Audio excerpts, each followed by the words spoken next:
Good afternoon, and thank you for joining us. Welcome to this month's Ask the Expert series, a special virtual panel session hosted by the Healthcare Leadership Academy in partnership with WomenLift Health.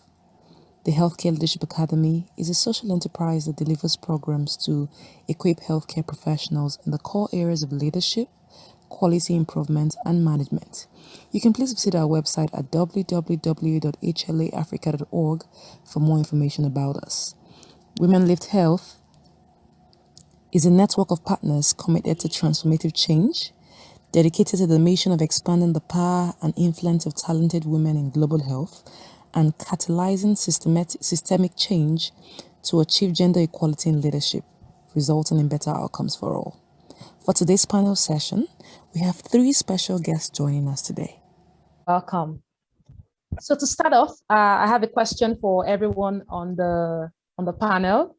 And as we all know, gender equality has been a global hot button topic for many years now.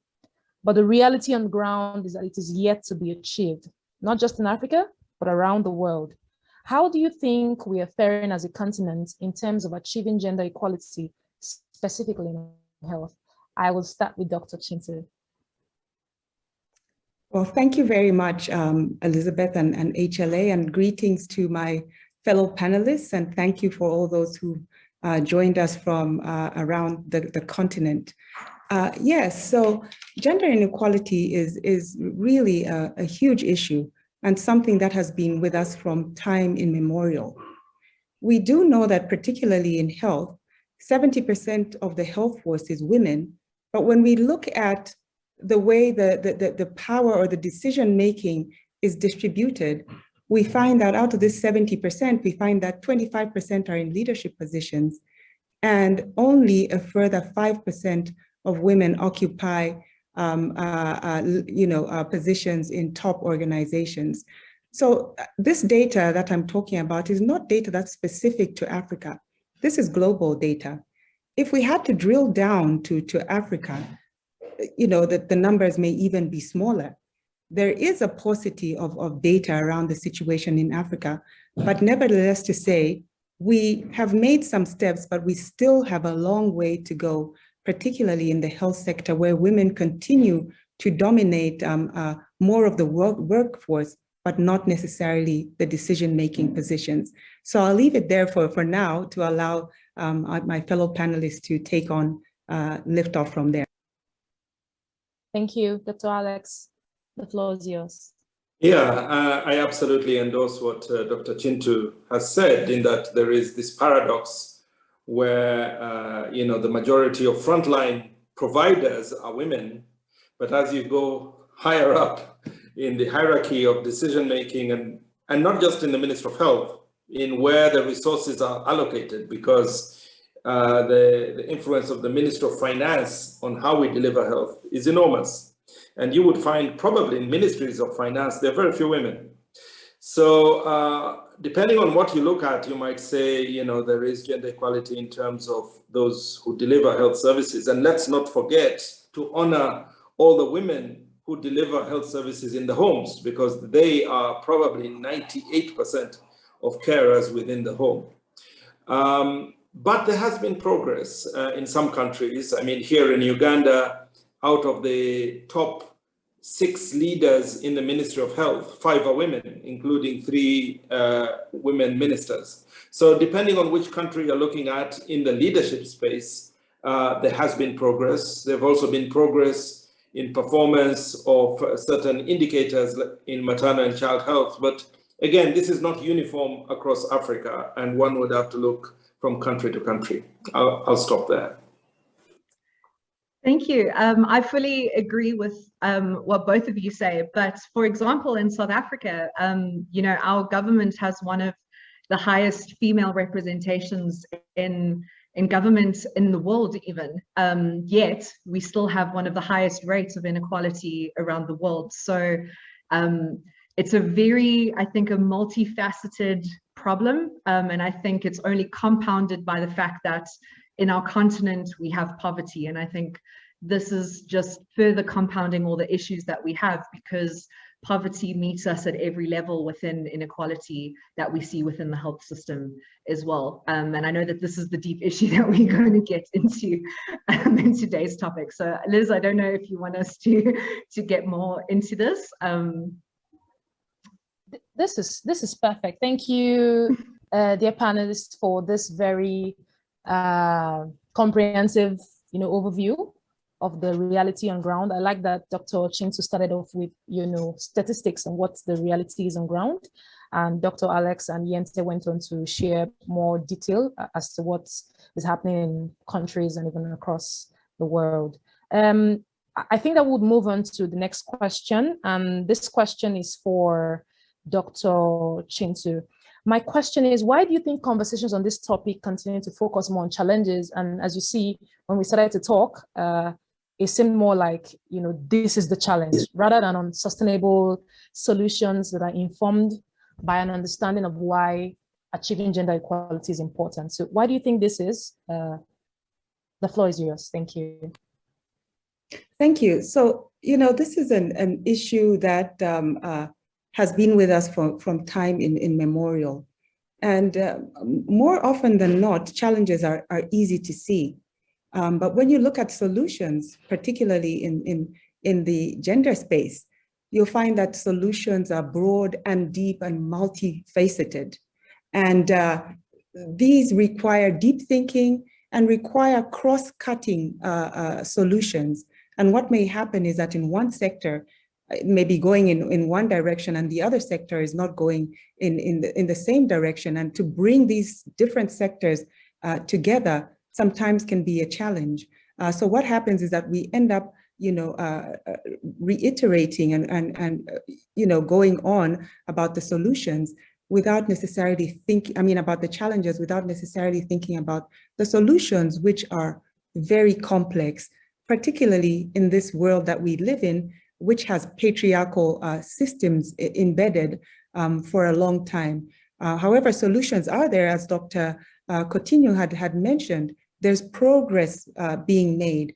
And I think what needs to happen, particularly in Africa, is that we need to understand where progress has been made, and we need to sort of make a better attempt of showcasing these best practices and how these best practices can be translated or scaled up across the board and from region to region. Of course, with the understanding that no two countries are similar, but there may be some cross-cutting solutions across the board. We need to learn lessons, for instance, from South Africa, as Yente just mentioned. We need to learn lessons from Uganda, as well as from Rwanda, that we know has got a high level of leadership. How did they get there, and what are some of the lessons that they've learned?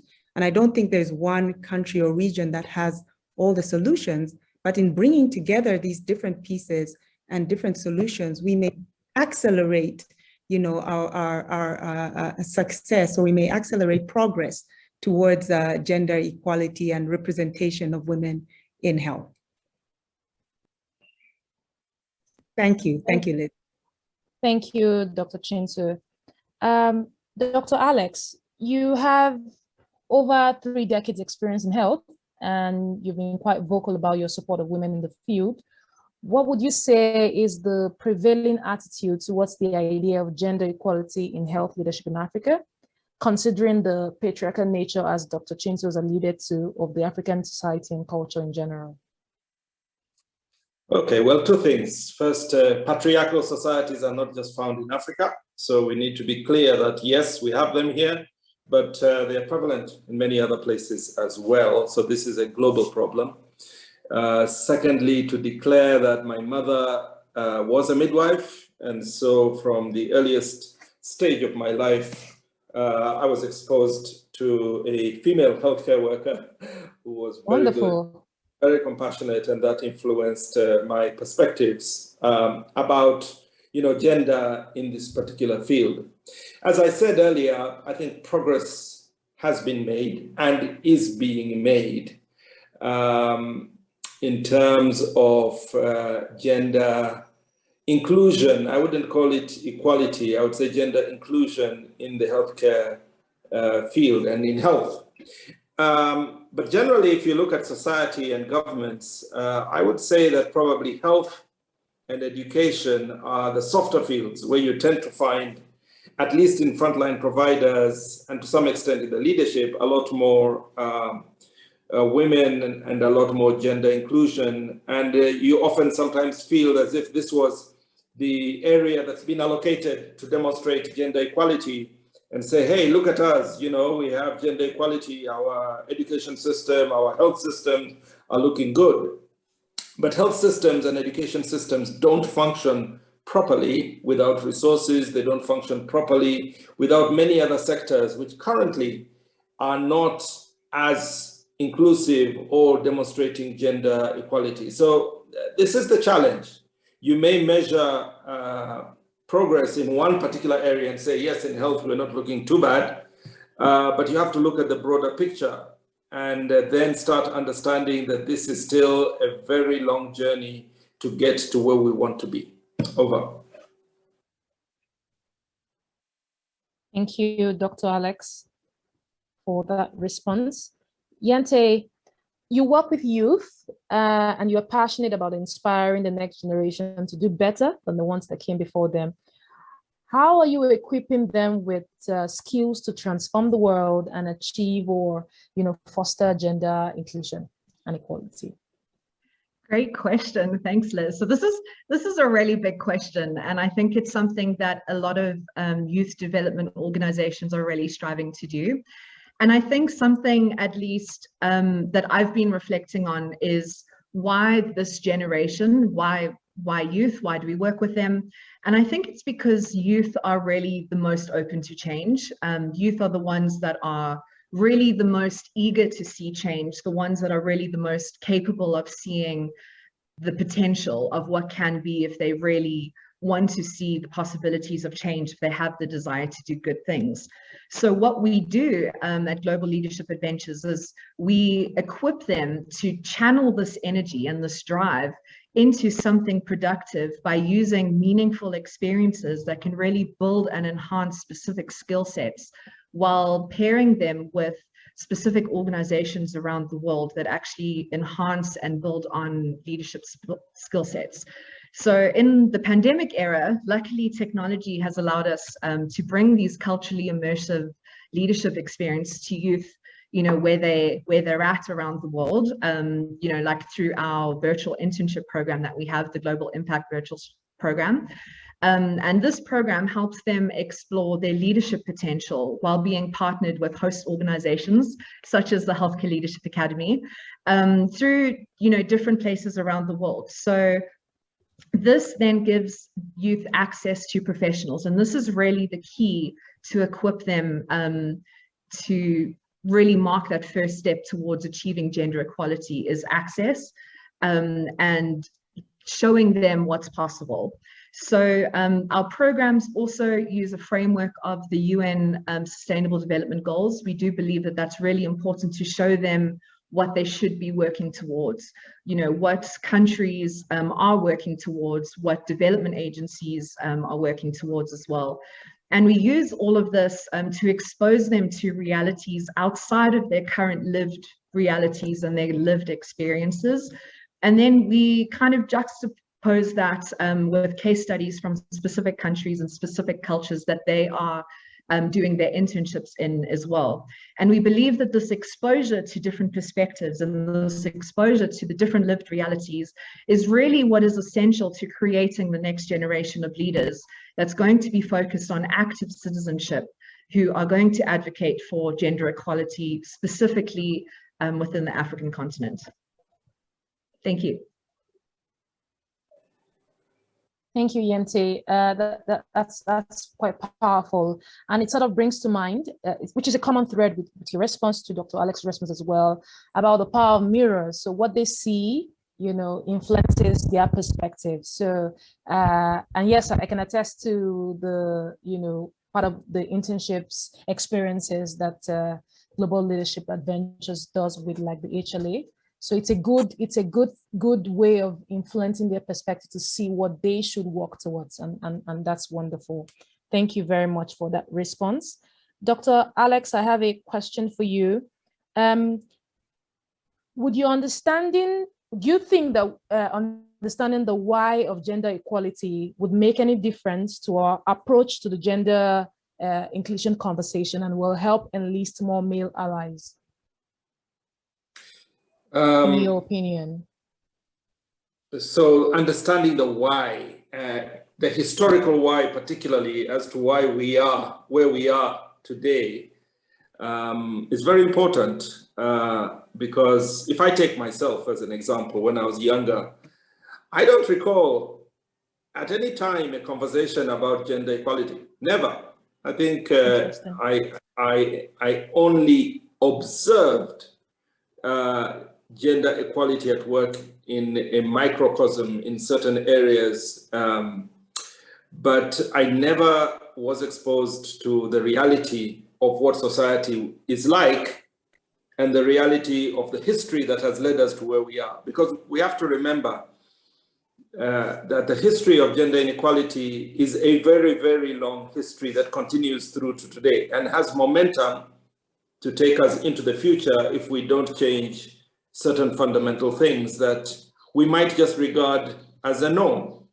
And gender inequality is a reflection in many ways of the way a society thinks and the way a society is influenced by its culture, influenced by its belief systems, influenced by its mindsets and roles and responsibilities. Unless we bring these issues out very early on and talk about them at the youngest possible age, preschool even, this is not something you should wait until people are 15 or 16 because their thinking will have already sort of been influenced.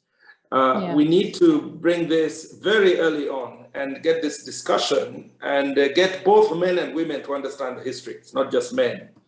But that way, as we understand the history and the drivers and the areas that we need to address, then we don't just have a simplistic solution that we need to get more women into the workforce, which is absolutely needed, but on its own, without dealing with the underlying drivers, without dealing with some of the historical issues, without dealing with some of the issues that are linked to gender inequality, like racism, like poverty, like lack of education, and so on and so forth, we are not going to be able to tackle this. So a conversation is absolutely necessary, and particularly for men, a conversation from other men, enlightened men, would help to make this clearer. It won't necessarily change everyone, but this is going to be a progressive movement that is going to require a lot more dialogue by women and by men as well. Over. Absolutely. Thank you, Dr. Alex. A key takeaway from that is timing, how important it is to start these conversations early. Dr. Nawinga, I have a question for you. Your background in HIV, maternal and child health care has brought you face to face with the impact of gender inequality on health outcomes on the continent. And we do know that when women are underrepresented in top leadership positions, some of the policies that will be made around women, access to care for women and children might be less prioritized. So the question is, how do you think Africa's health would be transformed if we had more women at the helm of leadership? Great question, Liz. And indeed, HIV has sort of, I've had the experience of being at the front of this pandemic. In Africa, we've also known that women have faced the brunt of HIV and AIDS. We also know that children, who you mentioned very well, are often the last to receive new medication. They're the last to receive medication that works for them in terms of doses and formulations. So how do women come into the story apart from bearing the brunt of HIV infection? COVID-19 has, as we all know, shown us that, you know, women bring a different perspective to the table. I think that has really been brought to the fore. If we have more women at the front or at the helm of decision-making in health, of course, in partnership with men, it has shown that women's style of leadership is different. It's more inclusive, more consultative, and apart from that, the kind and style of leadership amongst women is one that brings communities along with them. It's difficult to look back now and for instance, say, what would life have been like if there were more women in the helm? But I would sort of like to imagine what it may have been like. We knew the science around HIV. We knew what worked and what didn't work for HIV. And towards the beginning of the pandemic, these drugs were pushed forward and made a huge difference in health outcomes for women and men. We did get to a point, though, where I think we began to see that science itself was not necessarily working. And we had to go back to the drawing board and now begin to, for instance, look at behavioral issues. What is making people not come for HIV care or HIV testing? What is making children, for instance, present late for their HIV care?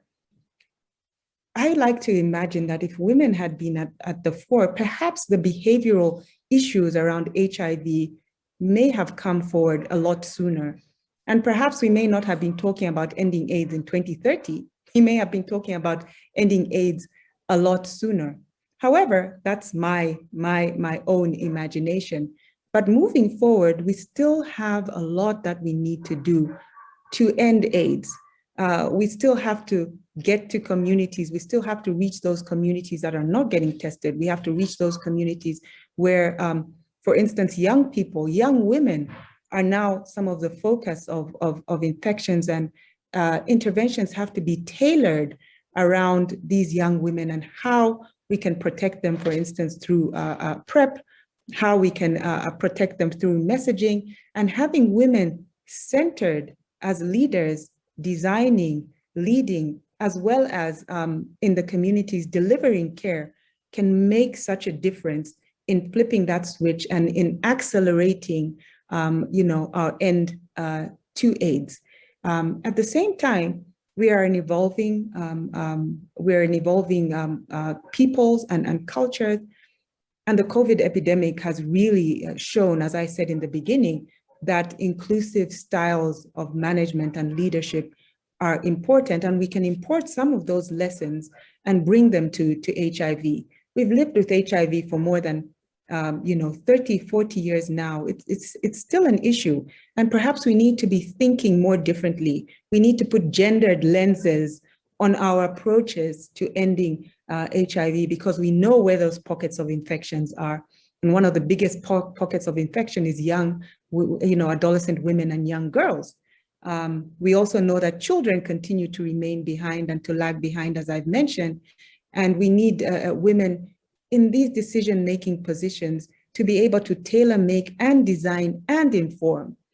I think another thing that we need to do better, which we have improved on, is to begin to disaggregate data according to age and sex a little better, so that we can further understand demographics around HIV and AIDS and further concentrate our efforts with a gendered approach towards ending AIDS. So we're no longer looking at the general population. We're now beginning to understand where the pockets of resistance, so to speak, are. Where do we need to spend more effort? Where do we need to look a bit more closely?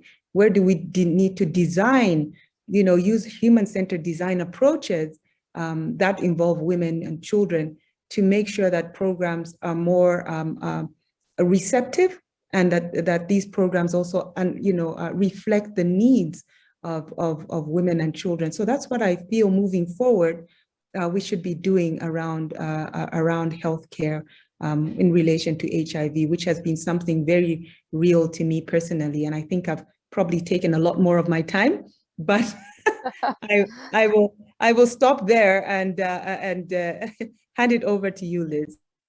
Thank you, Dr. Nawinga. That was quite a comprehensive response. You know, and it just provides a wider lens as to some of the dynamics, you know, involved in the whole conversation around the HIV epidemic, as well as even lessons, because you mentioned taking lessons from the pandemic. You know, one of the things that the COVID pandemic has done for us is, you know, sort of highlights where these gaps are, and we can see from the different leadership styles of even nations now, you know, led by both male and female, and we can see some of the results or the outcomes around the management of the pandemic. And this is something to bring forward to the table, to just see what are the issues, what do we need to look closely at, you know, as you've mentioned. So thank you once more, Dr. Chintu, for that very robust response.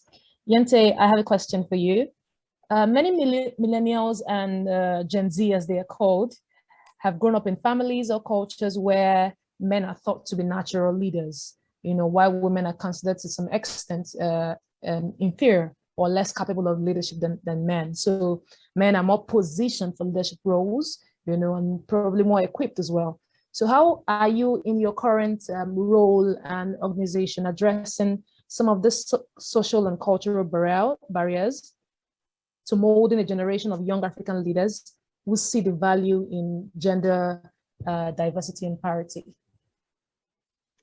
Yeah, again, another big question. And I think Dr. Alex earlier actually mentioned that, you know, these inherently patriarchal societies that we live in are actually global systemic issues that we are facing. And actually, one of my favorite authors, I think, touched on it quite greatly, Chimamanda. She said that culture does not make people, people make culture.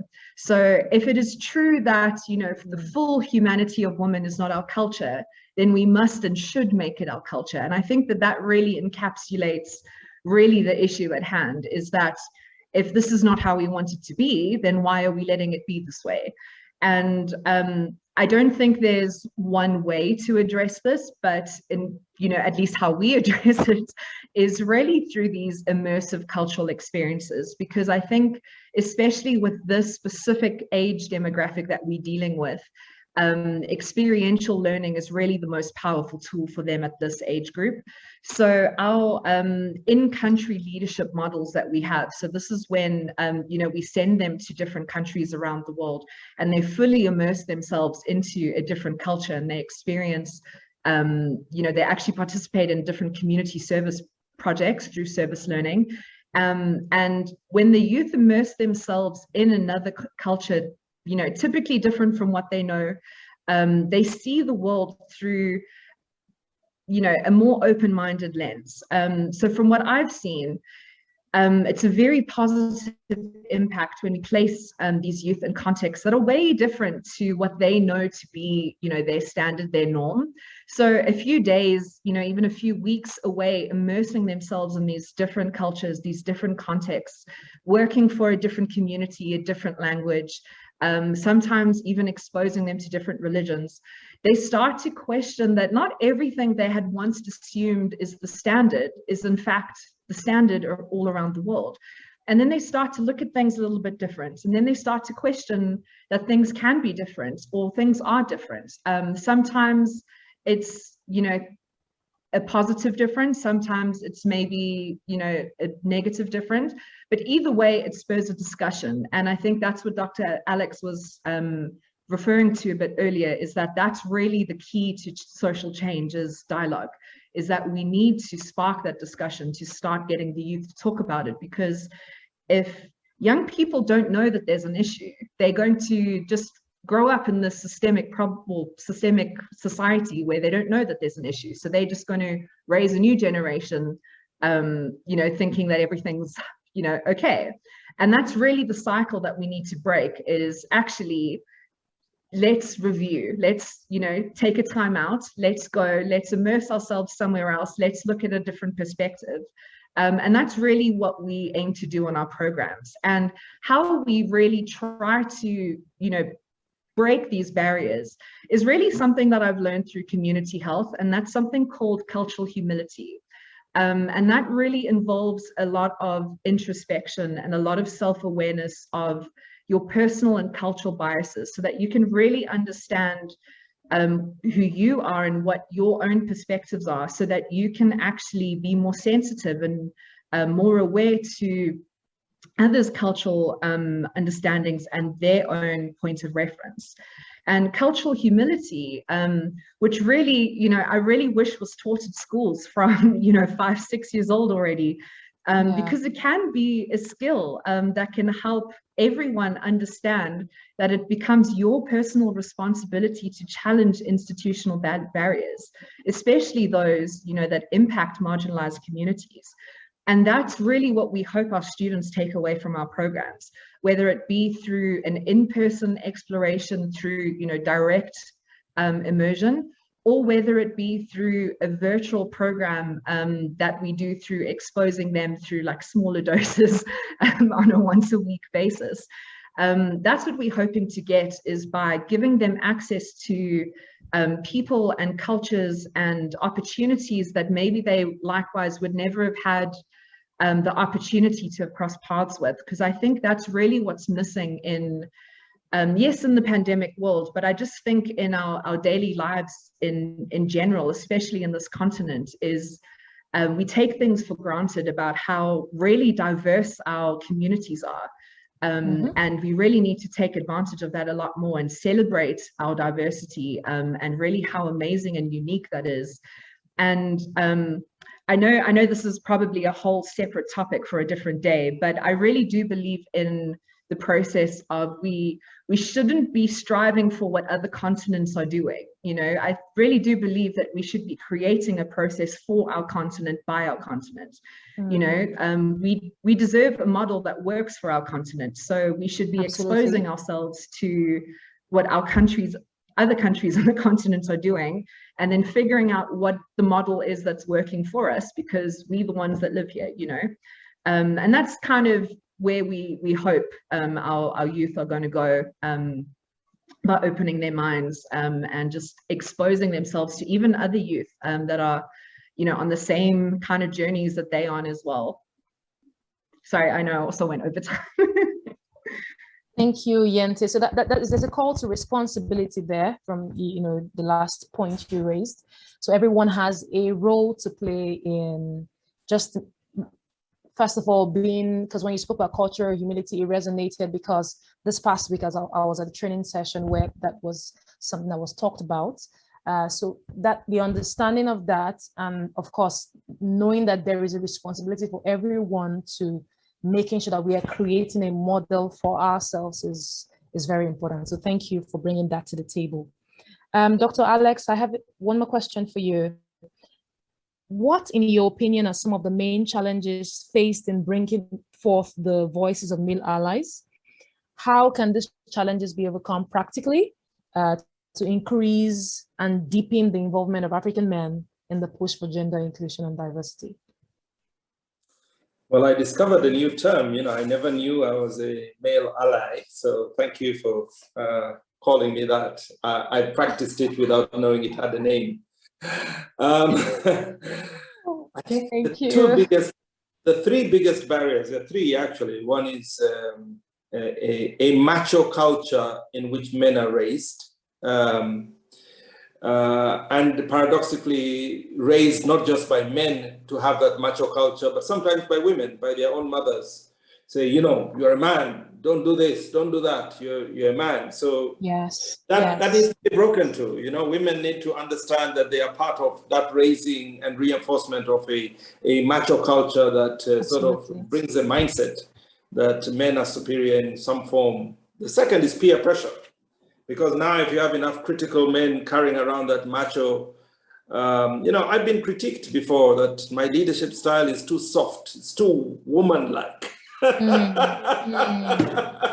Sorry to laugh, So if I was susceptible to that kind of peer pressure, I would say, really, how do real men lead, So peer pressure should not be underestimated. And the last one is privilege, because men have privileges, and who wants to give up privileges? So when you talk about gender equality, there's almost a threat that I may have to give up my privileges. How you solve this is not easy. It goes back to early exposure and early education. Interestingly enough, some of the most, how shall I call it, gender unequal men who are not role models, who have daughters, would like their daughters to be in a society that's more equal to their own children. So sometimes the change has to come from around their families and a better vision for their own children.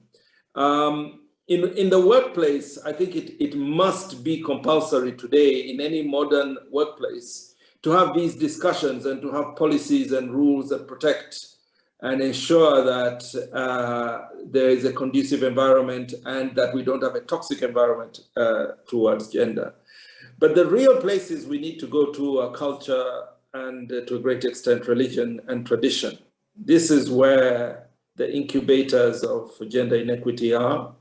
And the way to deal with all these really sensitive institutions, let me call them that, is multifaceted, will take time, but has to be done and has to be done progressively by both men and women. I think having leaders who are men endorse the movement towards gender equality is important. So getting more men like myself and others, there are many of us, but some are afraid to speak out because of that peer pressure, and get us to talk and be an example to others. Over. Thank you, Dr. Alex. Those were three very resonant points you mentioned there about the macho culture, privilege, and I beg your pardon, I seem to peer pressure. Peer pressure. So those are very key elements we need to pay closer attention to, and I thank you for bringing it to the forefront of this conversation. Dr. Chinto, I have a question for you. African women's contributions to STEM, to research and frontline healthcare delivery is often downplayed, despite the very central role they play. How can we change this in very practical terms or examples? And how can women use their voices, as well as male allies, to spotlight these contributions and elevate conversations around this to drive change?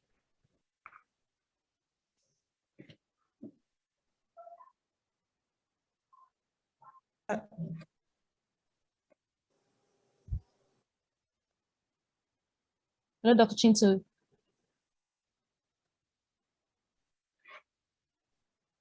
Okay, I think it might be a small network glitch there while we await that to be resolved.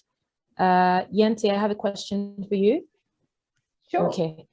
How can African youth plug into the gender equality conversation?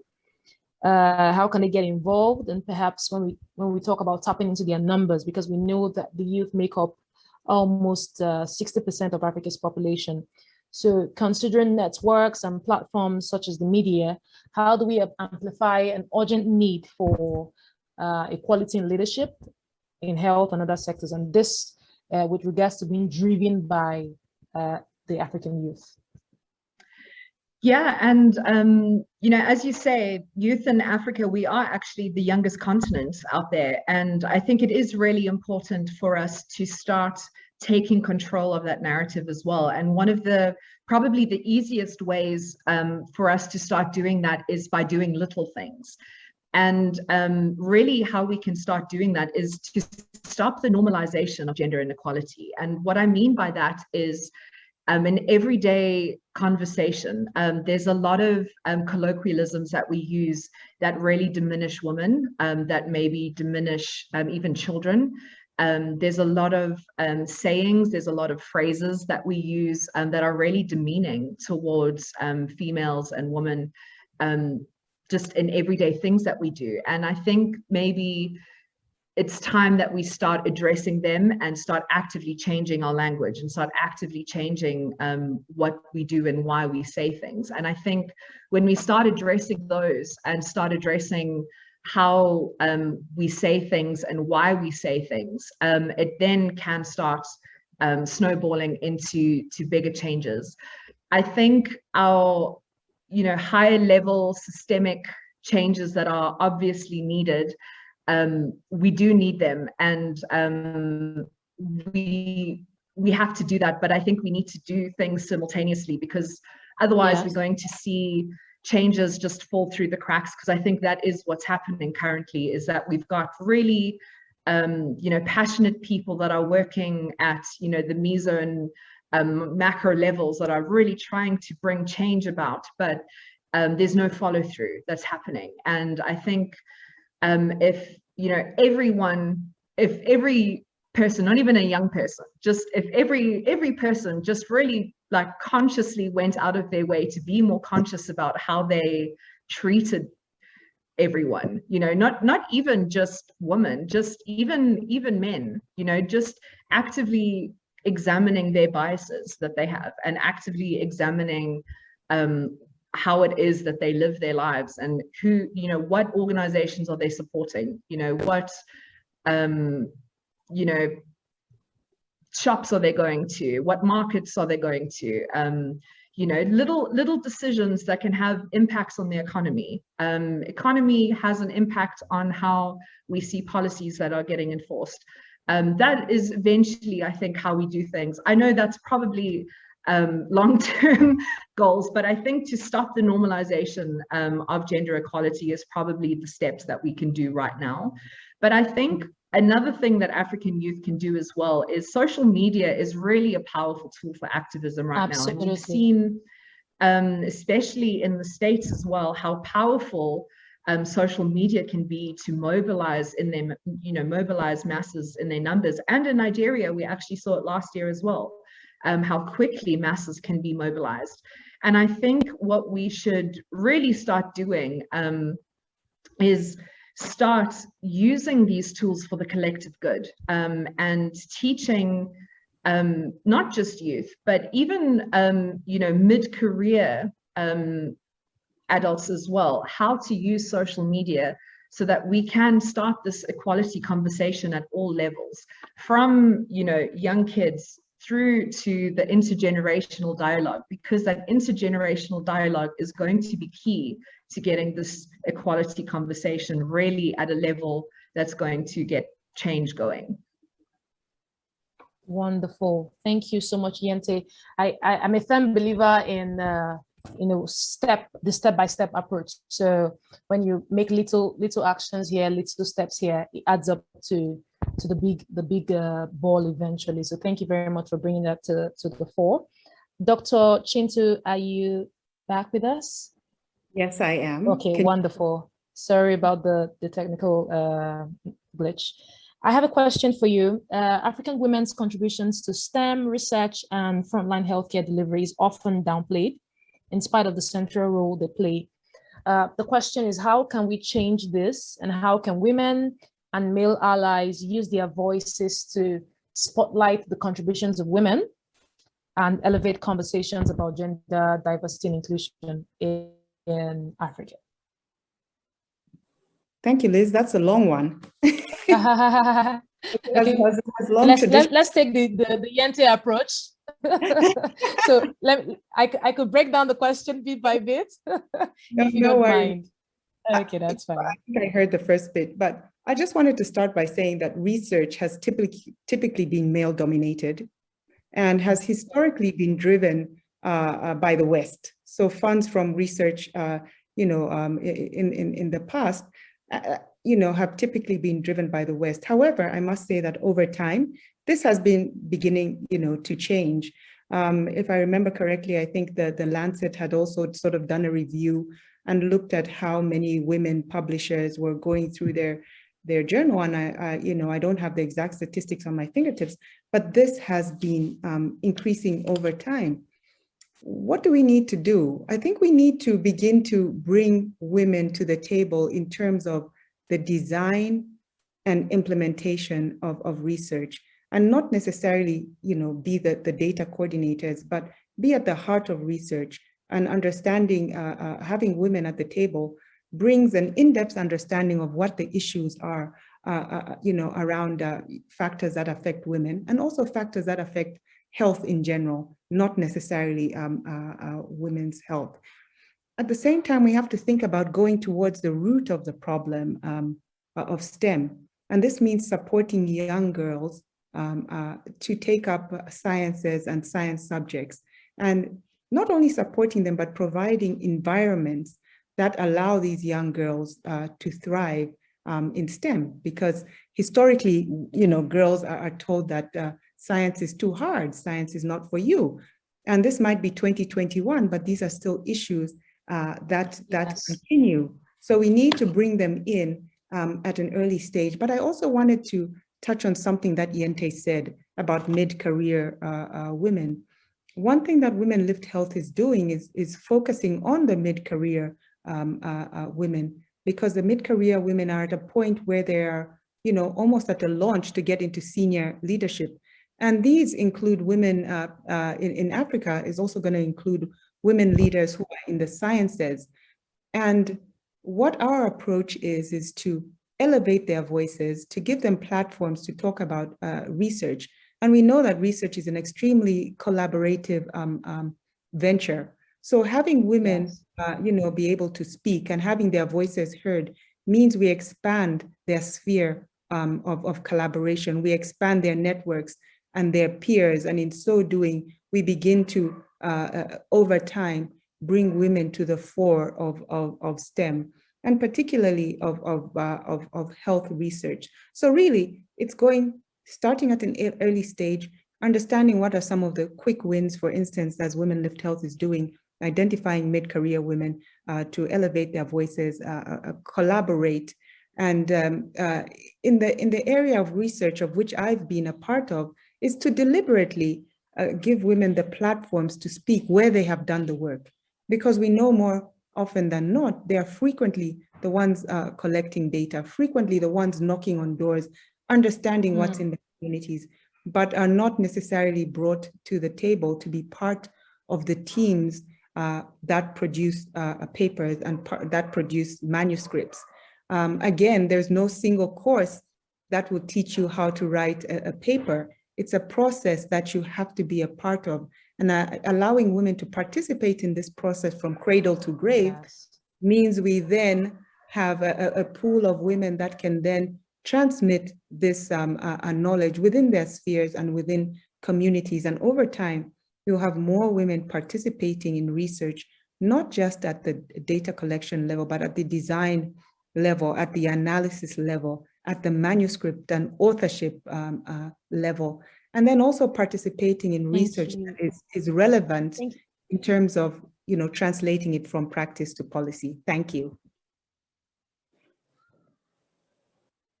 Dr. Chintu, are you done speaking? Yes, I'm done, and I'm also looking at the time, so I know that. Oh, thank you. I wasn't sure. There was a little glitch at the point. So I wasn't sure I had your last thought, but thank you very much for your response to that question. We have just one question here I'd like us to take before the last question from Irene. What are some of the practical, easy to implement solutions for gender inclusion conversations that one can use in healthcare facilities with focus on frontline workers?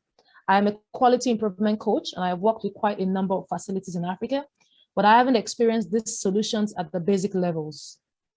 Meanwhile, most change initiatives stall at one point due to some issues around gender inequality. So any success stories that can be shared for reference? Dr. Alex, would you like to take this question, please? Well, in my younger days, when I was running a project for maternal and child health in rural Uganda, part of that was a quality improvement in facilities and the exact kind of conversations. And we found it easier that the focus of the conversation was not initially on the frontline providers, but conversations around access to health by the people we were trying to serve. And since my world was mainly HIV and maternal and child health, a discussion on what kind of barriers that men and women were facing in order to be able to access services would bring out some gender issues, and became a segue to open up a discussion into what gender issues impact service delivery. Now, these conversations are not easy, and you need to be trained in how to conduct them to be able to get that light bulb moment from individuals. And then it becomes self-generating, because as people gain confidence to say, aha, that's been happening to me, you get more and more insights that are driven by the experience of individuals. So that's the success story I can talk about in terms of process. If you ask me, did it lead to better outcomes? I don't think we measured that necessarily, or I can't recall it, but that can be done, and I've seen it happening. Over. Okay, thank you very much, Dr. Alex.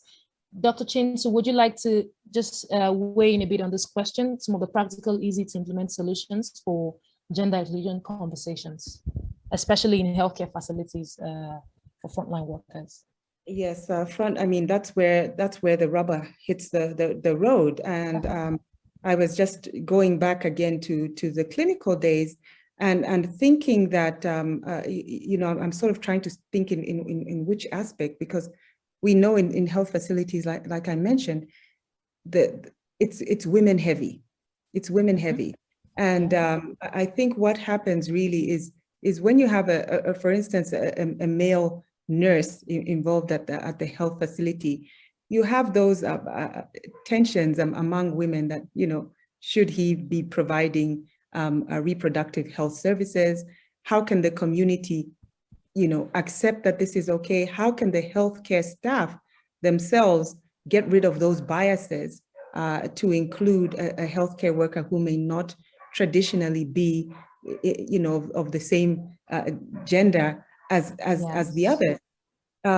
So I think these are really solutions that need to be held at the staff level, at the facility level during these staff meetings, and talk openly about some of the challenges that they face, and collectively come up with solutions on how they can better achieve gender equality. If, for instance, at the district level, they have different clinics brought together, it might then be an opportunity to share best practices on what has worked in terms of gender inclusion discussions. Again, where you find at the facilities that, for instance, it's a male in charge, the power dynamics may be different there. And, you may find that on the ground, women may not be able to speak and to, for instance, bring to the fore some of the challenges that they're having as a working woman in the health space. So this is a loaded question, but it is a very important one to consider. I would still go back to the facility and encourage discussions and use tools. At the same time, I must mention that I think we need to go back to the medical curriculum to include gender inclusion, and it should not just be about diseases, but it should be about how, we live as a society. And these are leadership qualities that need to be brought to the facility level, because it is a foregone conclusion that if you're a doctor and you graduate, then you have leadership skills. Or if you're a nurse and you rise to a certain level, you have leadership skills, but that may not necessarily be the case. So perhaps more training generally around leadership and gender may be the way to go. Amazing. Thank you, Dr. Chintu. This is a perfect segue to sort of highlight the work that the Healthcare Leadership Academy does, the HLA does, around bridging those gaps around training and education of the medical healthcare professionals or workers across all levels, just to highlight some of this learning gaps that they might have from, not actually having this in their study or their years of study. But one more point that resonated to me and that I think is very apt for this conversation is open conversations and collaborative solutions. So like you mentioned in the start meeting, having this conversation, bringing them up and saying, oh, this is something that's happening. is something we're observing. You know, how can we address this? What solutions can we provide to this? And, you know, just making sure that everyone's voice, you know, is contributing a solution so that it's whatever is driving our actions going forward is representative of the multitude, as it were. So thank you very much, Dr. Chintu. And just because our time is fast spent, so I have one last question for everyone, and I'll start with Yente. In under a minute, if I may, could you kindly tell us what are the most top of mind, one critical change that we must make to transform the face of leadership in the health sector and create a more diverse, inclusive future for women in Africa? One critical change. Just one? Just one. I think the most important one is just more representation. Underrepresentation, so limited female representation, really curtails the ability to advocate for maternal and reproductive health research agendas. So if we can get more local female role models, this can really empower young girls to go into those STEM careers, because we've seen how exposure to local female role models can really affect career choices around young girls. So if we can get more representation into these STEM careers, especially in these health facilities, it might even help with some of our health issues that we have, especially in some of these rural areas as well, where we face these cultural barriers to health. So that would be my one change that I would recommend. Thank you very much, Yente. Dr. Alex, over to you. One critical change that we must implement. I think the conversations around gender inclusion, gender equality need to happen at every level and continuously. There is an assumption. There is an assumption that when women become leaders, they will champion gender equality. That's true, but not always true. Sometimes women mirror male behaviors in order to become leaders because they see that that's what works.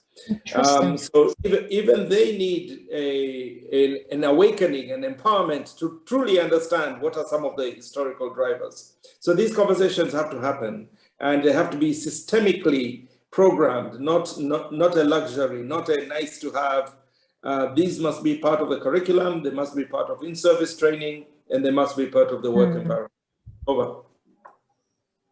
Thank you, Dr. Alex. That's really thought-provoking. And it sort of brings to mind or reaffirms what Yente had said over and again about examining biases, you know, because it's so easy to just think or assume that this will be a conversation that will happen. But, you know, like you said, because we've seen what supposedly works, we just keep mirroring and sort of reinforcing the wrong patterns. So yes, thank you for that response. And Dr.